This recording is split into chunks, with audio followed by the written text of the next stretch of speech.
sommes de retour en direct sur le plateau de TV Finance pour cette édition du 12 juin 2024. Et comme je vous l'annonçais il y a un instant, eh bien nous retrouvons pour son intervention, son émission, sa rubrique bimensuelle, Valérie Salé-Dechoux. Valérie qui est coach de performance. Bonjour Valérie. Bonjour Louis-Antoine. Merci beaucoup Valérie d'être avec nous ce matin. C'est un plaisir de vous retrouver régulièrement chez nous. J'en profite pour dire également que vous êtes membre de l'AFAT, puisque Daniel Cohen-Delara l'a bien rappelé. Entre Antoine Quesada, vous et donc Daniel Cohen-Delara, l'AFAT est très bien représenté aujourd'hui. Valérie, vous êtes donc coach de performance et vous savez identifier chez vos clients qu'ils pourraient être sujets à de nombreuses émotions.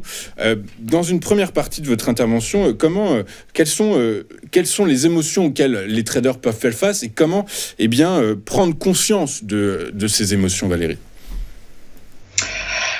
Alors voilà, je vous présente, c'est la roue des émotions. Elle a été créée par Robert Plutchik, j'espère que je prononce bien. Et ce qu'on voit ici au centre, ce sont les émotions les plus fortes. Elles sont d'ailleurs en couleur plus vive. Et puis après, plus on s'éloigne, plus les émotions sont moins intenses. Alors en trading, ça ne veut pas dire qu'on est sujet aux émotions les plus intenses. Même les autres émotions peuvent impacter notre performance. Alors je vais vous donner un exemple qui est... Si on regarde un peu à gauche, en bas, il y a l'ennui. Et ça, c'est quelque chose d'assez fréquent en intraday ou quand on fait du scalping. Il y a des jours où le marché ne bouge pas beaucoup. Parfois, il est en attente d'une nouvelle ou autre chose. Et là, on attend un trade qui correspond à notre stratégie, à notre setup, à notre système. Et puis, on s'ennuie.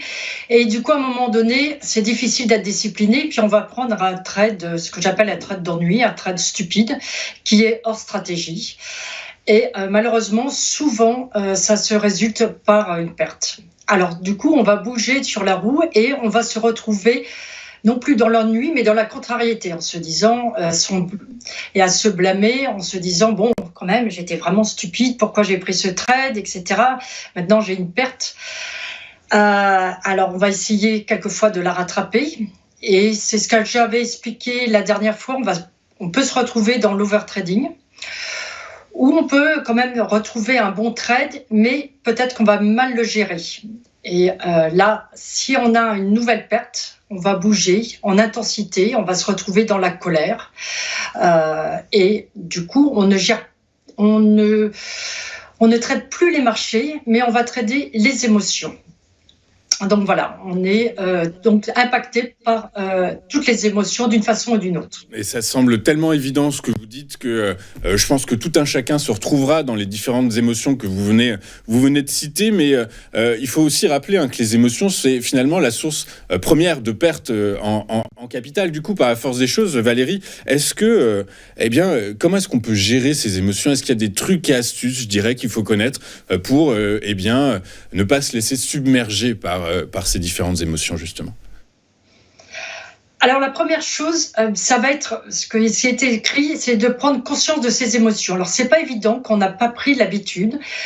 Alors, ce que je conseille, c'est de faire un journal. Alors, je pense que la plupart des traders qui me regardent ont déjà un journal où ils mettent leurs trades et analysent leur performance. Alors là, c'est un autre journal. Il peut être avec le premier ou il peut être différent. Et ça va être un journal vraiment de son mental. Et c'est de commencer déjà le matin par se dire, OK, dans quel état d'esprit je suis? Dans quel état émotionnel? Alors, imaginons que j'ai passé une mauvaise nuit. Je vais être beaucoup plus sujet aux émotions dans le reste de la journée. On est souvent aussi, parce que ça c'est très très très difficile, de ne pas être impacté par les résultats de la veille. Ça c'est un biais. Et si on a eu des pertes, on va être beaucoup plus sujet aux peurs et de faire des erreurs de stratégie à ce moment-là. On peut aussi être distrait. Je pense que tous les traders ne le font pas à plein temps. Certains ont aussi un travail. Imaginons qu'on ait des problèmes au travail ou dans la famille ou autre. On va être distrait. On va pas être vraiment focus sur le marché. Et ça va être un problème. Du coup, en faisant le journal, en mettant absolument dans quel état d'esprit on est, on peut même faire une échelle. On peut le faire par exemple de 1 à 5 ou de 1 à 10. comment on se trouve. Et à partir de là, si imaginons qu'on est à peu près à 3 sur 10, on va se dire ok, là je suis pas dans une top forme. Il va falloir que je fasse attention, je risque de faire des erreurs. Et dans ce cas-là, soit je vais trader des plus petits lots, soit je vais trader peut-être moins longtemps. Par exemple, je vais trader que le matin de 9h à 11h ou de 9h à midi. Et puis l'après-midi, non. Oui, donc on comprend Valérie, on comprend bien que c'est extrêmement important déjà de bien se connaître, de bien s'écouter, de se faire confiance, et également surtout de regarder son historique en fait, de prendre des notes, d'essayer d'établir une forme de routine quotidienne en fait, en quelque sorte, même si routine peut paraître péjoratif, mais d'une certaine façon ça permet peut-être, vous allez me dire si c'est vrai ou pas, mais ça permet peut-être de rester cloisonné dans une stratégie, un plan de trading qu'on a établi et ne pas essayer d'en sortir justement. Oui, tout à fait. C'est très bien d'être... la routine aide à la discipline et la discipline, d'une certaine manière, aide à gérer les émotions. Donc, une autre solution aussi, les deux sont vraiment très utiles, c'est de préparer sa journée. Alors, vous pouvez faire la veille, quand les marchés sont fermés, ou le matin en vous levant un petit peu plus tôt et donc de préparer la journée de trading. Ça va dire, si vous tradez plusieurs marchés, ça veut dire de regarder quel marché vous allez trader parce que ceux-là sont plus en tendance que les autres. Quelles sont les nouvelles qui vont sortir? Ça va être les niveaux qu'on va regarder, ceux que l'on va trader, ceux que l'on ne va pas trader. Et à partir de là, on peut développer des scénarios. Et ça, c'est très important parce que on va intervenir que sur ces niveaux-là et pas sur autres ou sur ces marchés-là. Et ça va éviter, si le marché à un moment donné part dans un très grand mouvement, d'essayer de le rattraper parce qu'on n'était pas préparé. Et là, ça évite, la préparation évite ce qu'on appelle le FOMO, le Fear of Missing Out. De rester à l'écart d'une tendance, qu'elle soit, alors c'est plutôt haussière généralement, mais donc on comprend bien en fait, d'une certaine façon, et plus on vous écoute Valérie, plus on comprend votre titre de coach de performance, puisqu'en fait, ce que vous nous dites, c'est que la gestion des émotions, eh bien, vous la mettez au service de la performance en trading finalement. Valérie, est-ce que vous voulez ajouter un dernier mot, un dernier conseil que vous pourriez distiller à nos téléspectateurs pour bien gérer son stress, son éventuel stress, en tout cas ses émotions? Non, mais je dirais juste que le trading, c'est quand même assez simple. C'est vraiment de trader sa stratégie et d'essayer d'être le plus discipliné possible pour la suivre. C'est pas plus difficile que ça.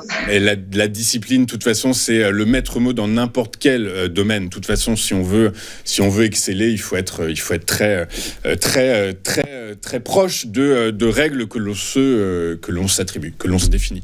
Merci beaucoup, Valérie. Valérie Salé-Dechoux, j'ai été ravi de vous retrouver dans votre rendez-vous bimensuel consacré au décortiquage de la performance en trading et comment comment peut-on maximiser ces gains par le biais, sous le prisme justement de la gestion des émotions. Merci beaucoup Valérie d'avoir été avec nous aujourd'hui. Je vous souhaite une excellente journée et du coup je vous donne rendez-vous dans 15 jours. On marque une dernière courte page de publicité dans cette édition du 12 juin 2024 et juste après nous ferons notre traditionnel point bourse et je vous rappellerai quels sont les catalyseurs qu'il faut suivre aujourd'hui. À tout de suite sur Téléfinance.